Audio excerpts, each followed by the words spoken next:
us the condition in Wemby? What the origin of it was? There's a photo of him being hit during the Memphis game, G.G. Jackson landing on his shoulder.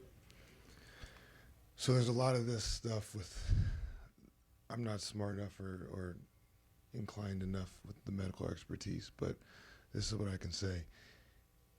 After All-Star break, Victor felt his arm didn't feel completely normal. That was articulated to our medical staff.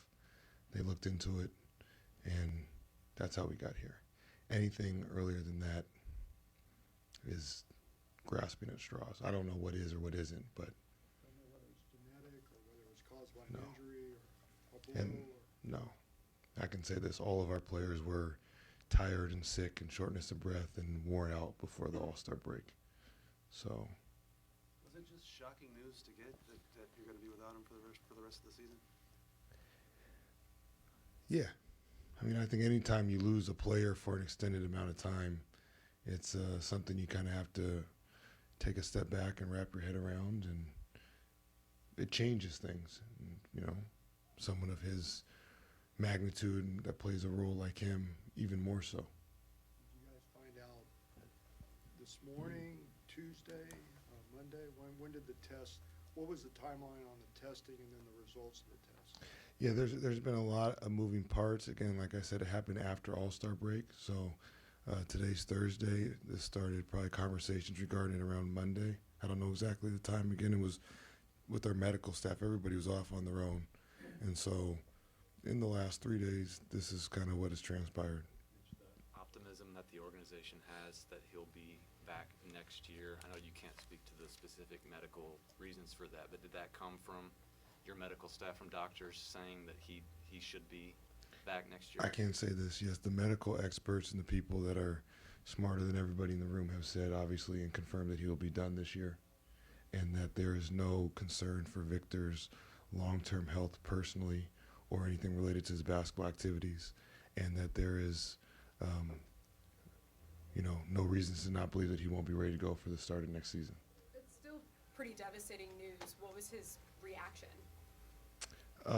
It's devastating news, I think, because anytime the league loses a player of that magnitude, it's tough because you're losing a main player of the league that the fans and people enjoy watching. In terms of his reaction, I was not with him. I don't want to speak into that. But again, I know Victor loves to play the game. You saw how he competed during All-Star weekend, and he wants to be with his teammates. I know that, and he'd want to finish this thing out. So I can only imagine. Have you been able to talk to him since all this went down? Oh, we've interacted, yes. I talked to him some and texted with him, and again, he just wishes he could be with his teammates is what I would share. How did the other guys kind of take the news today? You guys had a shoot around after that. Yeah, again, I don't want to speak on someone's reaction for them, but I think, as much as Victor wanted to be with his teammates enjoyed and want to be with him. I know they, as we all feel, Victor's pride and passion playing for the Spurs and being a part of the NBA and loving just to play the game of basketball. So it's, minor setback for a major comeback. You mentioned in Obviously, this hurts for Vic and for you and all the guys. In terms of, moving on to the next task, the next basketball game, what comes next for the season? How do you guys sort of reorient and, stay even keeled when something like that happens? Yeah, it's the best part of the league and the hardest part, right? The Suns don't care, and then the Pistons won't care tomorrow. You wake up, you got a job to do, you have, whatever your schedule says. We got a game tonight at 8:30, and we got to prepare. And the people that are, ready to play and participate, we have to get them as a staff ready as they can be, and hopefully the players do their job as professionals and get ready to go. And there's some things over break that we focused on that we felt like we needed to improve upon, and some things that we felt like we're trending in the right direction, and we're going to continue to commit ourselves to those things. As thoughtful and intentional as he is with everything, Victor, how do you imagine he takes this road and the work that he knows is ahead of him? Like everything else, just like you said, very intellectual and process-driven, and he won't skip steps, and he'll go about it the right way. You mentioned in Boston before the break that these last 2 months of the season were going to be about moving forward and about figuring out what you had going into the future. How does that kind of reset with Victor not around? The one thing I say, I don't think it will. I think we know we like him to be part of the future and what we have there. We also want to continue to grow it. if you remove yourself from the emotions, there'll be a lot of opportunity. There'll be people that'll be able to step in and step up, and this has happened in this league thousands of times, and so we will see what we have, and we will see what we can do with these next 30 games and for this year and continue moving forward. How's Bassey coming along with his knee? I mean, that's another big body that could conceivably help you. For sure. I'll say this. I think there's a good amount of optimism that he'll be ready to go tomorrow. Again, he'll have to test that out and get fully cleared and feel good about it, but it's trending in the right way. Has the medical team given you any indication like what the treatment plan looks like for Victor kind of starting now going forward? I know there's been a lot of conversation. I'm sure there'll be a lot more. I don't know much, and with that stuff, we'll probably keep that private at this point. But again, I think to anchor to, obviously, that we know he won't be with us this season for the rest of the way, and we feel good and are planning on him being with us for the start of next year. What changes come to the starting lineup? Who's going to be starting second?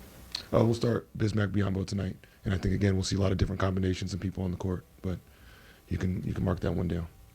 He's never had anything like this in his past, his medical history at least. Yeah, not that I'm aware of. I'm not sure, though. I wouldn't be one to be able to answer that. But this is not, like I said, anything that they feel will be long-term in terms of a concern. Excuse me, let me clarify that. This is not a long-term concern from the medical experts for his general health or basketball activities related. Thank you. The athletics, the film, either be bigger, either that guys get more of their shots. What were specific things you guys looked at as far as? Yeah, it's a little bit of everything. Just how are different combinations impacting, whether it be our defensive efficiency, offensive efficiency, net rating, stuff like that, and film, and just kind of our gut feel and knowing our team. So, again, it's stuff that really it happens all throughout the year, to be honest. Can't let me off that easy. Just being here with Kevin since he's been here. What's that been like for you to see the surrounding and the way that University of Texas feels about him? Yeah, it's really it's special to see it and kind of feel it. Starting with Kevin's genuine, I think there's a connection, a passion for University of Texas, for Austin as a city. He comes back here regularly. He works out here. We got to see a football game earlier this year. That was a lot of fun. And now having, an opportunity for him to play, I think the city really appreciates him and, has definitely got a special place in their heart for KD. And it goes both ways. It's fun to kind of be on the sidelines watching it. Last thing I had, though, was just what are the points of emphasis you feel like moving forward to get this turned around so guys can get in a position to make the playoffs? Yeah, I mean, I think defensively, talking about rebounding, I think we got to be better there. Is there a way we can be more active, more aggressive to help us defensively? And, offensively, kind of same mantras, can we turn it over less, shoot more threes? But just, play good basketball. It's lots of times it's a small, the difference between success and in our league can be very small. We just got to be a little bit better for more of the game, and hopefully we'll have the success that we want. For so many years coaching against the Spurs and then coaching against Cop, just wondering if you had a chance to catch up with them in the past couple of months.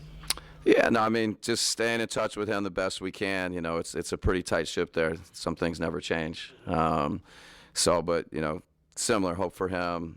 He's doing well and continues to make progress. Did you ever drive up here and watch Kevin when he was in college? Oh, good question. I drove up here and watched quite a few UT games. To say if I specifically came up that year, I don't remember for sure. All right, thanks, guys. Yep.